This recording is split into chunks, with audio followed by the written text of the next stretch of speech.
खंडणीसाठी अपहरणकडून जबरदस्तीने रोकड लुटणाऱ्या रिक्षा चालकांना व रात्रीच्या वेळी नागरिकांना गाठून मोबाईल फोन चोरी करणाऱ्या टोळ्यांचा चाकण पोलिसांच्या गुन्हे प्रकटीकरण शाखेकडून पर्दाफाश करत आरोपींना अटक करण्यात आली। यात अटक करण्यात आलेल्या आरोपींकडून 2 लाख रुपये किमतीचा मुद्देमाल जप्त करण्यात आला आहे। खंडणी प्रकरणी राजू भगवान गव्हाणे वय वर्ष 19 राहणार म्हाडा कॉलनी महाळुंगे तालुका खेड आणि अजय बालाजी भालेराव वय वर्ष 19 राहणार आंबेठाण सोळबन वस्ती तालुका खेड यांना अटक करण्यात आली आहे। तसेच मोबाईल चोरी प्रकरणी रोहन शंकर दवणे वय वर्ष 20 राहणार महाळुंगे तालुका खेड व जितेंद्र श्रीगौतम राम वय वर्ष 35 राहणार शिराळा जिल्हा सांगली यांना अटक करण्यात आली आहे।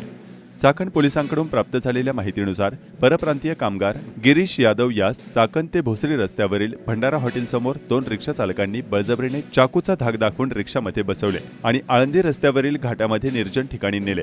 त्या ठिकाणी चाकूने वार करून त्याच्याकडील मोबाईल फोनमधील गुगल पेद्वारे 46,190 रुपये ट्रान्सफर करून घेतले। याबाबत चाकण पोलिसांनी रिक्षा मालकाचा शोध घेतला व राजू गव्हाणे आणि अजय भालेराव या दोघांना अटक केली।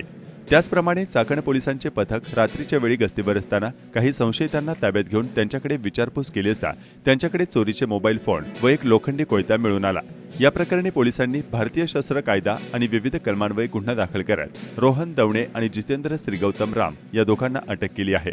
सदरची कारवाई चाकणचे वरिष्ठ पोलीस निरीक्षक प्रमोद वाघ, तपास पथकाचे प्रभारी अधिकारी सहाय्यक पोलीस निरीक्षक प्रसन्न जराड व त्यांच्या सहकाऱ्यांच्या पथकाने केली आहे।